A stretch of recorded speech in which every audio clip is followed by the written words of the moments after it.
The morning sun peeked through the clouds as Jasmine Carter clutched her violin case to her chest. The bus rattled and shook as it made its way downtown. Today was the day, the Midwest Young Musicians Competition, and her stomach twisted with every bump in the road. "Next stop, Symphony Hall," called the driver. Jasmine took a deep breath. She'd practiced for this moment for 3 years, squeezing in hours between her mom's late shifts and looking after her younger brothers. Her grandfather's violin, the one he'd saved up for years to buy before he passed, felt heavier than usual in its worn case. Outside the grand building, young musicians gathered with their parents, girls in pressed dresses with perfect hair, boys in crisp suits with shining shoes, and instruments, gleaming instruments in polished cases that probably cost more than her family's rent. Jasmine glanced down at her simple blue dress. It was her best one, ironed carefully the night before, but nothing fancy. Her mom had braided her hair that morning before heading to her first job of the day. "You play from the heart," her mom had said, kissing her forehead. "That's worth more than any fancy outfit." Now, standing in the shadow of Symphony Hall, those words seemed small against the towering stone building with its gold-lettered sign. A security guard eyed her suspiciously as she approached the entrance. "Contestant check-in?" she asked, her voice sounding smaller than she wanted. He pointed to a table where a woman with glasses was checking names off a list. When Jasmine gave her name, the woman looked up with surprise. "Oh, you're playing Tchaikovsky's Violin Concerto." She glanced at Jasmine's case, then back at her face. "That's ambitious." The waiting room buzzed with nervous energy. Parents fussed over their children, teachers gave last-minute advice, and everyone seemed to know each other. Jasmine sat alone in the corner, carefully taking out her violin to check its tuning. The varnish was worn in places, showing years of love and use. A girl nearby nudged her friend and whispered something. They both glanced at Jasmine and giggled. Jasmine pretended not to notice, focusing instead on the feel of the strings under her fingers. When the door opened, everyone fell silent. A tall man with silver hair entered, followed by a stern-looking woman and a younger man with a beard. "The judges," someone whispered. The famous trio, Victor Harmon, the conductor whose recordings Jasmine had studied on the library computer, Elena Petrova, the violin master whose technique was legendary, and Richard Wells, the composer whose music was played in concert halls worldwide. They didn't look at the contestants as they passed through to the auditorium. But Jasmine felt the weight of what they represented, the world she dreamed of entering, a world that seemed to have no place for girls like her. One by one, contestants were called to perform. Each returned either beaming or fighting back tears. The morning crawled by. Jasmine Carter called the organizer finally. Walking down the long aisle toward the stage felt like walking through water. The judges sat at a table, looking bored after hours of auditions. The audience, parents, teachers, other contestants, watched with polite disinterest. Jasmine climbed the steps to the stage, her heart pounding so hard she thought everyone must hear it. The spotlight felt hot on her skin.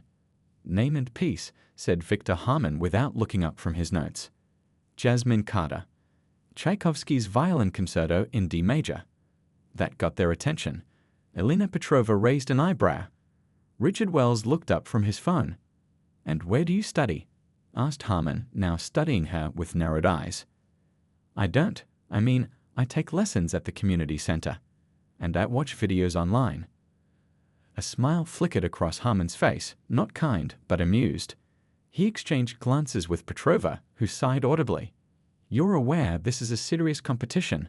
Harmon asked, his voice dripping with doubt. "That piece requires years of professional training." Whispers rippled through the audience. Someone snickered. Jasmine's fingers tightened around her violin. She thought of her grandfather's hands showing her how to hold the bow when she was 6. She thought of her mother working overtime to buy new strings. She thought of her brothers falling asleep to her practice melodies. "I'm ready to play," she said quietly. "Well," said Harmon, settling back in his chair. "This should be interesting." Jasmine raised her violin to her shoulder and closed her eyes. For a moment, the world went quiet. The auditorium fell so quiet that Jasmine could hear the soft hum of the air conditioning. Under the harsh spotlight, she felt every eye on her. the judges studying her with doubt, the audience waiting for her to fail, the other young musicians whispering behind their hands. "Before you begin," Elena Petrova interrupted, tapping her pen against her notepad, "I'm curious. How long have you been playing?" Jasmine lowered her violin slightly. 8 years, ma'am." 8 years? Richard Wells repeated, exchanging a look with Victor Harmon. "And you've chosen one of the most difficult concertos in the repertoire?" A few chuckles rippled through the audience. A girl in the front row, wearing a pearl necklace that probably cost more than all of Jasmine's belongings combined, smirked and whispered to her friend. "My grandfather taught me," Jasmine said, her voice growing smaller with each word. "Before he passed. This was his favorite piece." Harmon leaned forward, resting his elbows on the table. "Young lady, this competition is for serious musicians who have dedicated their lives to their craft. It's not a talent show." His words cut through the air like ice. "Students who train at Juilliard. Performers who have mastered their instruments through years of professional instruction." The heat rushed to Jasmine's cheeks. She looked down at her worn shoes, suddenly aware of the small scuff on the left toe, the fraying hem of her dress, the chipped nail polish her little sister had insisted on applying the night before for good luck. Petrova sighed again, this time more dramatically. "Perhaps there's another piece you'd be more comfortable with. Something more appropriate for your level?" Someone in the back of the hall snorted. The sound echoed in the large space, making Jasmine flinch. "The Suzuki Book One has some lovely beginner pieces," added Wells with what seemed like fake kindness, drawing more muffled laughter from the audience. Jasmine's hands began to tremble. The violin, her grandfather's prized possession, the one he played in smoky jazz clubs on weekends while working as a janitor during the week, suddenly felt like it didn't belong in her hands. Not here. Not in this place with these people who had already decided what she was worth before hearing a single note. "I practiced every day," she whispered, not sure if they could even hit her. 3 hours before school, 2 hours after.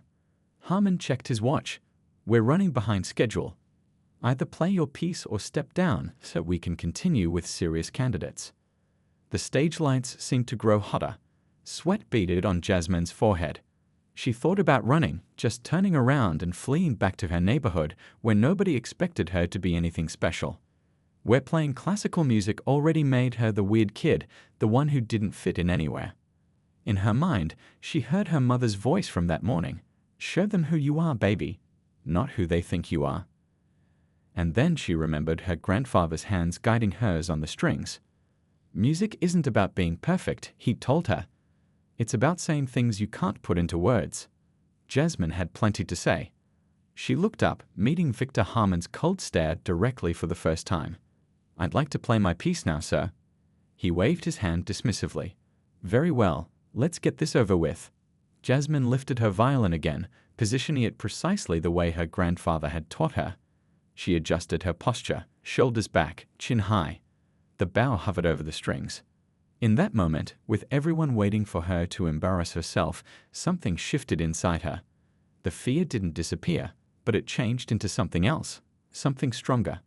She thought about the bus rides downtown to stand outside the concert hall, listening to muffled symphonies through the service entrance because tickets were too expensive.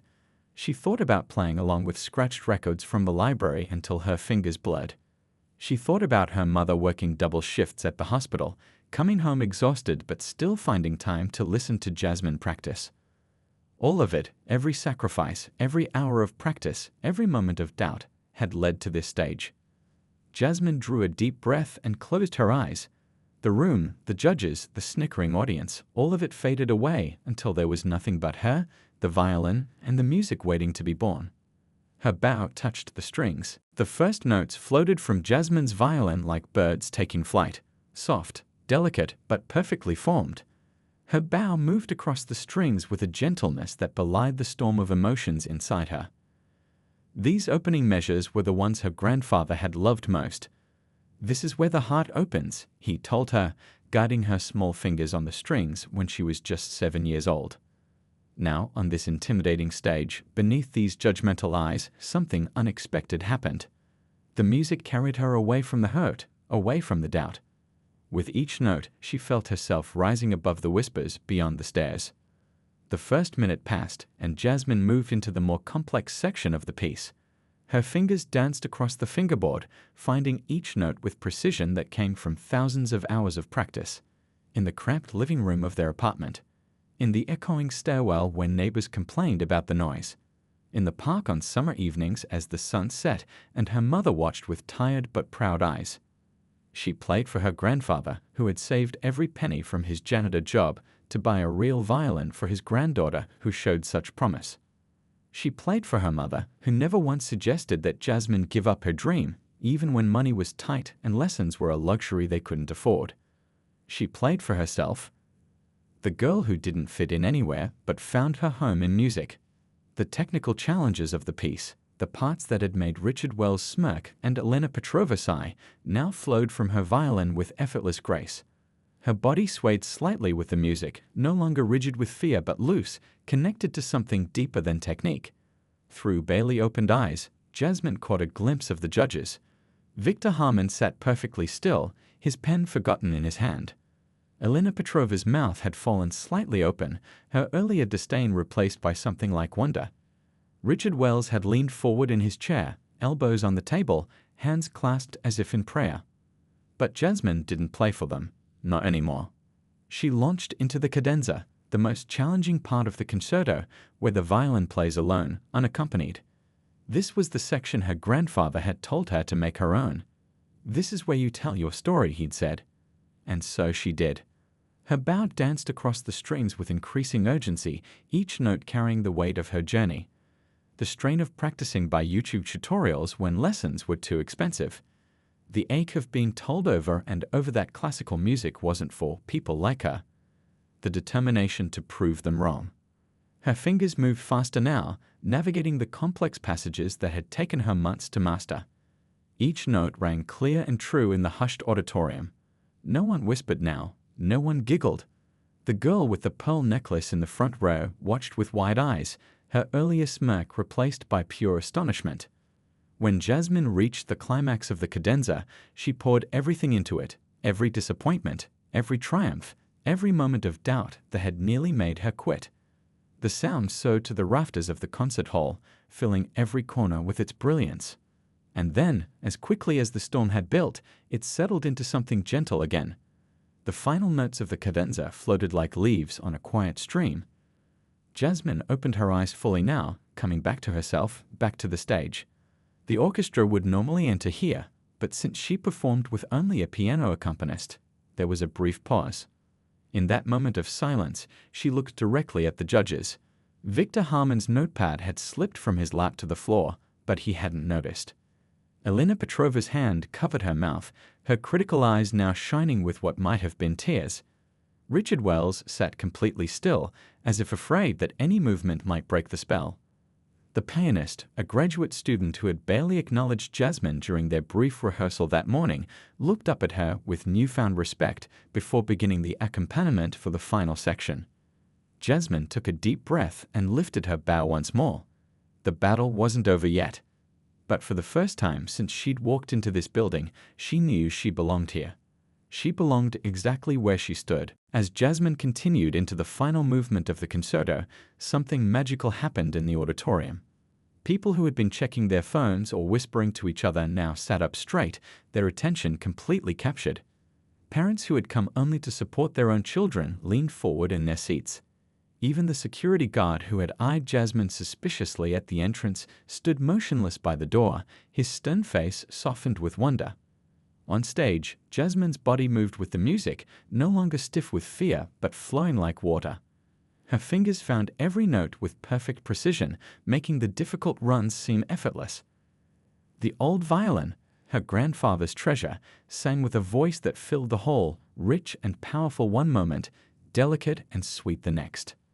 Elena Petrova, the famous violinist who had dismissed Jasmine with a sigh just minutes ago, now watched with tears gathering in her eyes.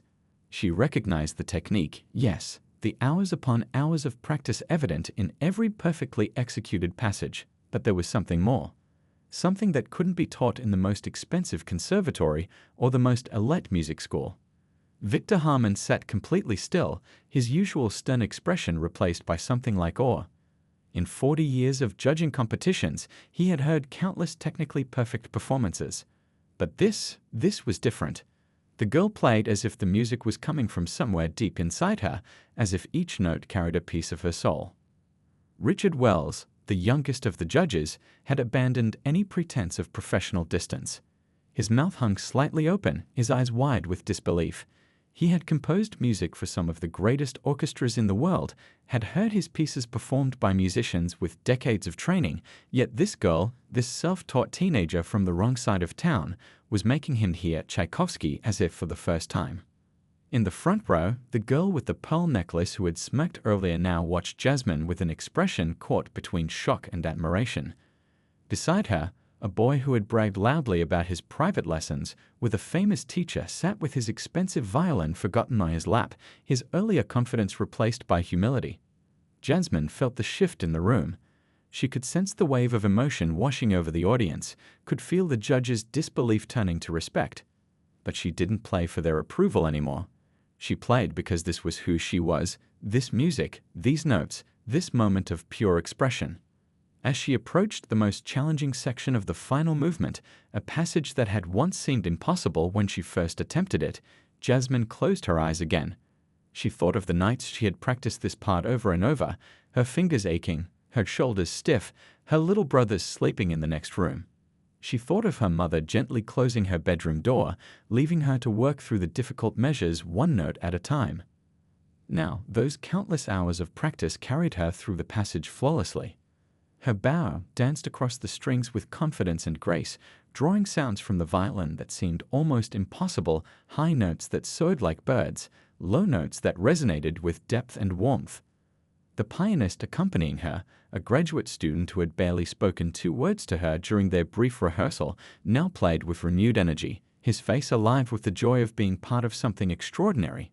He followed Jasmine's lead, matching her tempo and expression perfectly, no longer just an accompanist, but a true musical partner.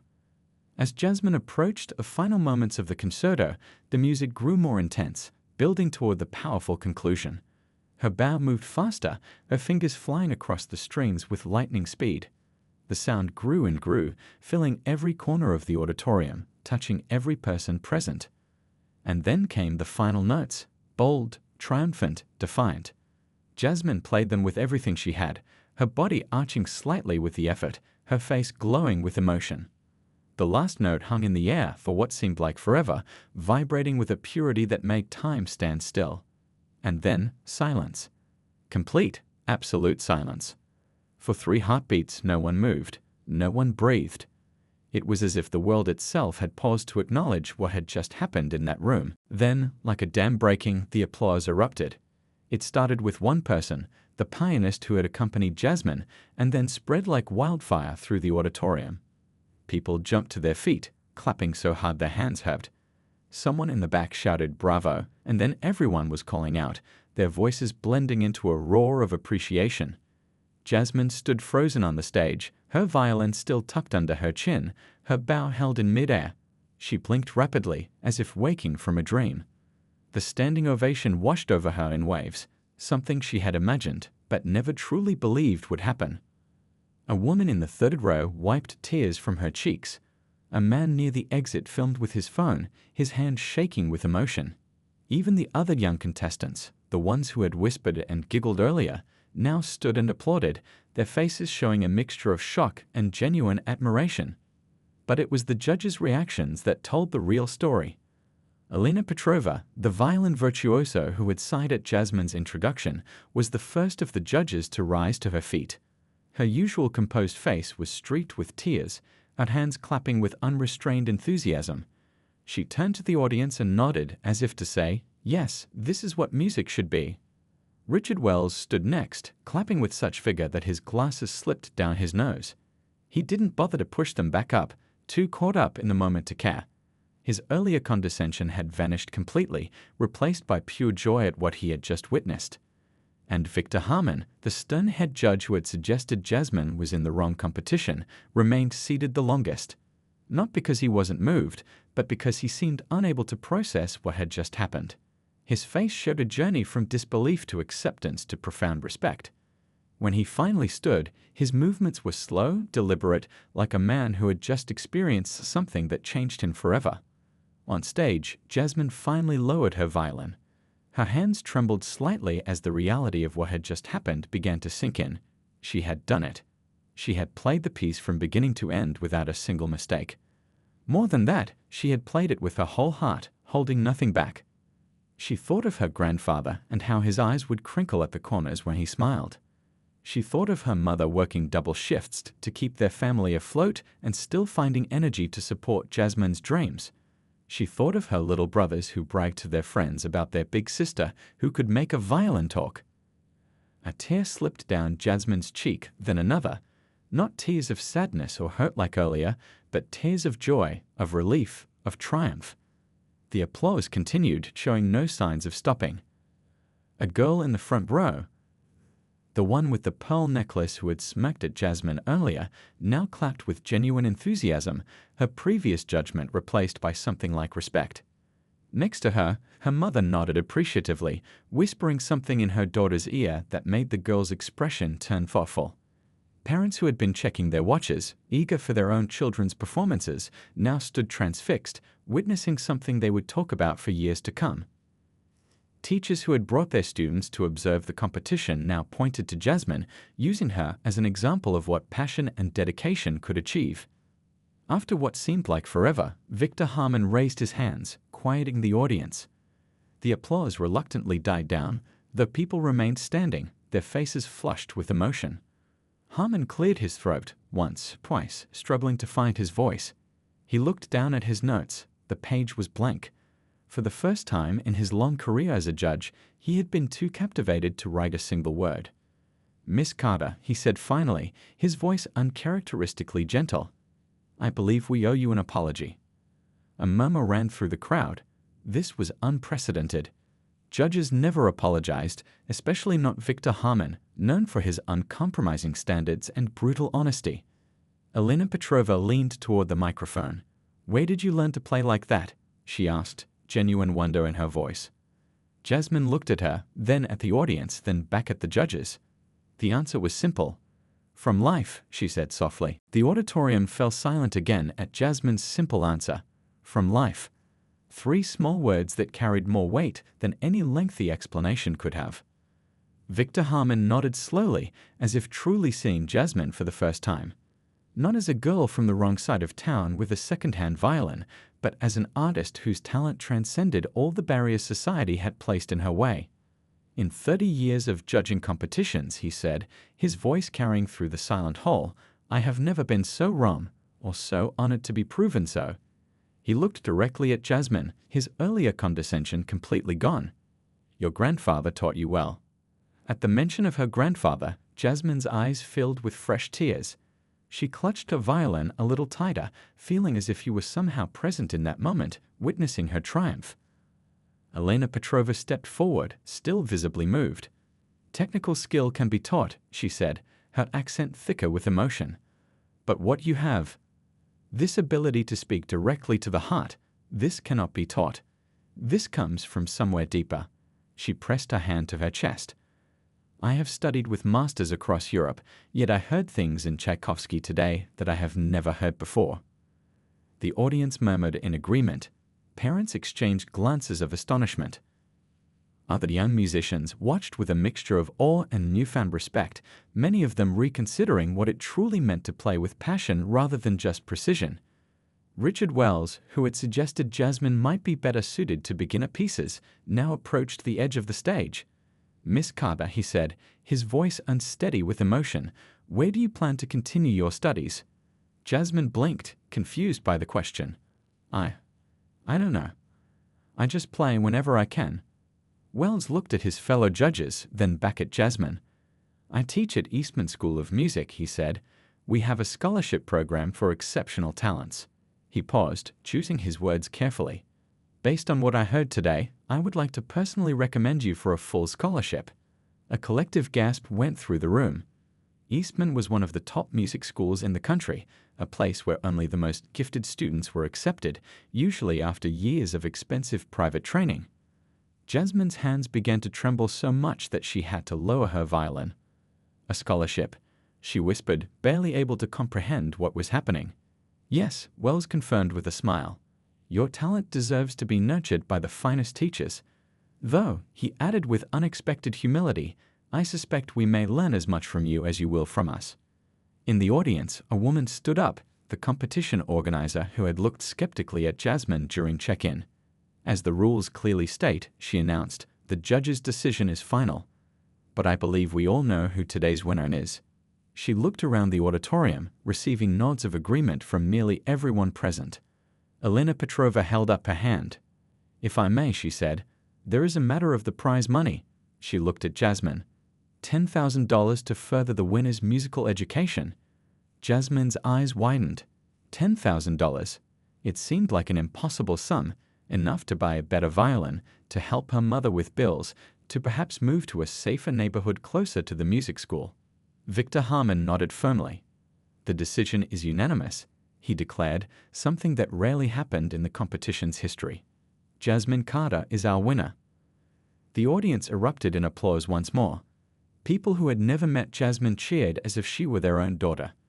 Teachers who had brought their students to observe wiped away tears, making mental notes to tell this story for years to come as an example of true artistry. One of the other contestants, a boy who had performed brilliantly earlier, approached the stage and handed Jasmine a bouquet of flowers meant for the winner. That was amazing, he said simply, offering a genuine smile. Truly amazing. As Jasmine accepted the flowers, she noticed her hands were still shaking. Everything felt dreamlike, too wonderful to be real. Yet the faces around her, beaming with admiration and respect, confirmed that this was actually happening. From the back of the auditorium, a door opened. Jasmine looked up and saw her mother standing there, still in her hospital scrubs, having rushed over during her lunch break to catch at least part of the performance. Their eyes met across the crowded room, and in that moment, as her mother's face registered what had happened, the standing ovation, the judge's praise, the announcement of her victory, Jasmine finally allowed herself to fully believe. She had done it. 6 months later, Jasmine stood in the wings of Carnegie Hall, her heart racing as she listened to the buzz of the audience filling the famous venue. She wore a simple blue dress, not unlike the one she'd worn to the competition, but new and tailored perfectly to fit her. Her grandfather's violin had been expertly restored by a luthier who'd heard her story and offered his services for free, saying it was an honor to work on an instrument that produced such beautiful music. 5 minutes, Miss Carter, the stage manager said with a respectful nod. Jasmine took a deep breath and peeked through the curtain. The hall was packed. In the front row sat her family, her mother no longer in hospital scrubs, but in a lovely dress she'd saved for months to buy. Her 2 little brothers in their Sunday best, fidgeting with excitement, her aunt and uncle who had driven 6 hours to be here, and her grandmother who had never been to New York before this trip. And beside them sat the 3 judges from that life-changing competition. Victor Harmon, Elena Petrova, and Richard Wells had become far more than judges to Jasmine. They had become her mentors, her champions, and in many ways, her friends. The last 6 months had been a whirlwind. After the video of her competition performance went viral, reaching millions of views in just days, Jasmine had become something of a sensation. News outlets picked up her story. Music lovers around the world shared her performance with messages about perseverance and the power of raw talent. But unlike many viral stars who faded quickly, Jasmine's story had lasting power because her talent was genuine. The scholarship to Eastman had been just the beginning. Victor Harmon had established the Jasmine Carter Foundation, which provided instruments and lessons to children from low-income neighborhoods. Music should be available to everyone with the passion to pursue it, he'd said at the foundation's launch, looking directly at Jasmine as he spoke. Elena Petrova had taken Jasmine under her wing, offering private lessons that would normally cost thousands of dollars. You remind me why I fell in love with music in the first place, she told Jasmine during their first session. Now let me help you refine this extraordinary gift. And Richard Wells had arranged tonight's performance, a special concert where Jasmine would play as a guest soloist with the New York Philharmonic. At 17, she was one of the youngest soloists ever to perform with the prestigious orchestra. 2 minutes, the stage manager called. Jasmine closed her eyes and thought about the journey that had brought her here. The years of practicing in their small apartment, The YouTube tutorials she'd watched over and over. The community center teacher who'd spotted her talent and encouraged her despite limited resources. Her grandfather showing her how to hold the bow when her hands were still tiny. Her mother working extra shifts to buy new strings when the old ones broke. She opened her eyes when she felt a hand on her shoulder. It was the concertmaster of the Philharmonic, a world-renowned violinist in his own right. "Ready?" he asked with genuine warmth. Jasmine nodded, suddenly too moved to speak. "Your grandfather would be so proud," he said simply. As the stage manager signaled her entrance, Jasmine stepped into the bright lights of Carnegie Hall. The applause that greeted her was thunderous, not because of her viral fame, but because those in the classical music world had come to respect her as a true artist. She took her position center stage and raised her violin, her grandfather's violin, to her chin. The conductor gave her a nod of encouragement before turning to the orchestra. But before the music began, Jasmine looked out at the audience. In the balcony, she spotted a group of children from her old neighborhood, brought here by the Jasmine Carter Foundation for their first classical concert. Their eyes were wide with wonder as they looked around the grand hall, just as Jasmine's had been the first time she'd stood outside a concert hall, dreaming of being part of that world. One little girl caught Jasmine's eye and gave a small, shy wave. Jasmine smiled and nodded to her, a silent message passing between them: "You belong here too." As the orchestra began the opening notes of the concerto, Jasmine felt a sense of completeness. The music that had once been her escape had become her voice, her path, her gift to the world. And as she joined in with her first notes, filling Carnegie Hall with the sound of her grandfather's violin, she played not for acclaim or approval, but for the pure joy of making music. And for all those who needed to be reminded that talent knows no boundaries, that passion can overcome prejudice, and that sometimes the most beautiful music comes from those who have been told they don't belong on the stage.